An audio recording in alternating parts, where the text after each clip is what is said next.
అలాగే భారత సంస్కృతి మూలం వసుదైక కుటుంబం. ప్రకృతితో మనుషులతో పాటు సకల చరాచర జీవజాలం చెట్లు పరిరక్షించుకోవాలనే లక్ష్యంతో అటవీ పర్యావరణ శాఖ దృఢ సంకల్పంతో పనిచేస్తున్న అధ్యక్ష.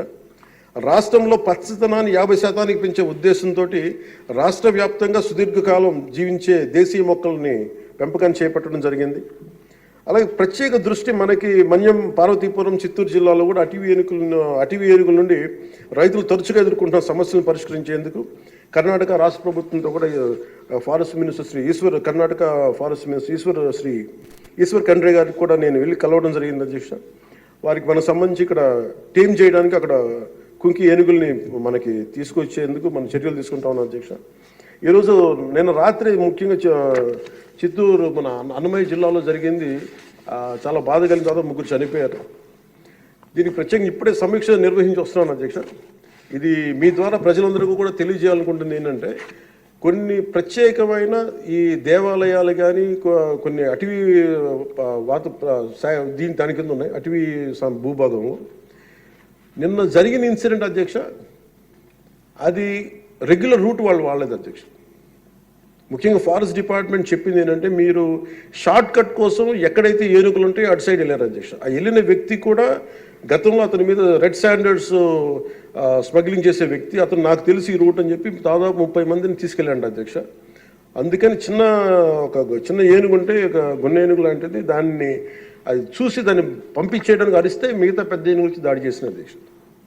అందుకే ప్రత్యేకించి ఈ ఏనుగులు సంచరించే ప్రాంతాల నుండి ప్రజలందరికీ కూడా మీ ద్వారా నేను తెలియజేస్తుంది, మీరు ప్రిస్క్రైబ్డ్ రూట్స్లోనే మీరు దయచేసి ఫారెస్ట్ ఎవరైతే నిర్దేశించిన రహదారులోనే వెళ్ళండి మీరు అని చెప్పి మీరు దయచేసి మీ ఉద్దేశం తెలియజేస్తాం. లేదంటే అవి వాటి ఉంటున్న ఏరియాలోకి మన ప్రాంతాల్లోకి వెళ్ళి మనం ఆపదను కొని తెచ్చుకుంటున్నామని మీకు తెలియజేస్తూ వాళ్ళకి ప్రజలు కూడా దీన్ని తెలుసుకోవాలని మీ ద్వారా తెలియజేస్తాం అధ్యక్ష.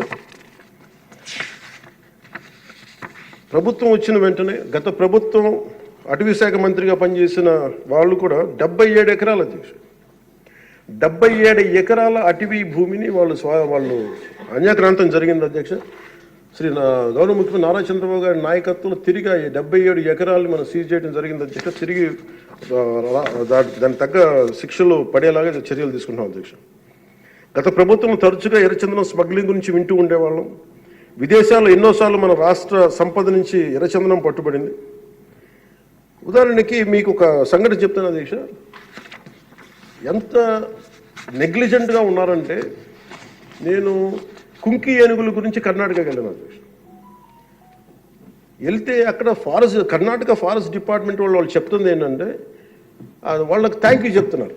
థ్యాంక్ యూ అని మీ వల్ల 165 కోట్ల ఆదాయం వచ్చిందని చెప్తున్నారు మీ ఆంధ్రప్రదేశ్ వల్ల. నాకు అర్థం కాలేదు ఏంటి సార్ అంటే, మనకి పచ్చని మన ఎర్రచందనం చెట్లు కొట్టేసి కర్ణాటకకి వెళ్ళిపోయినాయి. అక్కడ కర్ణాటక ఫారెస్ట్ డిపార్ట్మెంట్ వాళ్ళు పట్టుకొని దాన్ని వాళ్ళు స్వాధీనం చేసుకొని 2 విడతలుగా ఒకసారి 100 కోట్లు ఇంకోసారి 25 కోట్లు మన ఎర్రచందనాన్ని స్వాధీనం చేసుకొని వాళ్ళు ట్రెజరీలోకి జమ అయింది అధ్యక్ష. మన ఫారెస్ట్ డిపార్ట్మెంట్ అధికారులు కూడా తెలియదు అధ్యక్ష. ఇంకా ఆయన అటవీ శాఖ మంత్రి గురించి చెప్పకలే, 77 ఎకరాలు స్వాధీనం చేసుకున్నారు కాబట్టి అనేకనంత జరిగిపోయింది, ఆయన పట్టించుకునే మైండ్లో లేదండి. అంటే ఇంత అడ్డగోలు దోపిడీ జరిగింది అధ్యక్ష. మన ఫారెస్ట్ డిపార్ట్మెంట్ కూడా నేను అడిగే వరకు నేను వెళ్ళి ఆ రోజు రివ్యూ చేయకుండా ఉండుంటే, ఆ రోజు వెళ్లకుండా కానీ ఉండుంటే ఈ విషయం ఇప్పటికి బయటకు వచ్చినది కాదు అధ్యక్ష. ఇలాంటి ఎన్ని జరిగినాయో కూడా దీని మీద గౌరవ ముఖ్యమంత్రి గారు ప్రత్యేకించి, ఇది లా అండ్ ఆర్డర్ సంబంధించిన విషయం కూడా కాబట్టి మీరు ప్రత్యేక దృష్టి పెట్టాలి ఫారెస్ట్ డిపార్ట్మెంట్ అనేది కూడా నేను మీ దృష్టికి తీసుకొస్తాను గౌరవ స్పీకర్ గారి ద్వారా. అలాగే సంరక్షణ, వాటి ఆక్రమణ వేటను నిషేధించేందుకు అటవీ శాఖ చాలా కఠినంగా వ్యవహరిస్తుంది.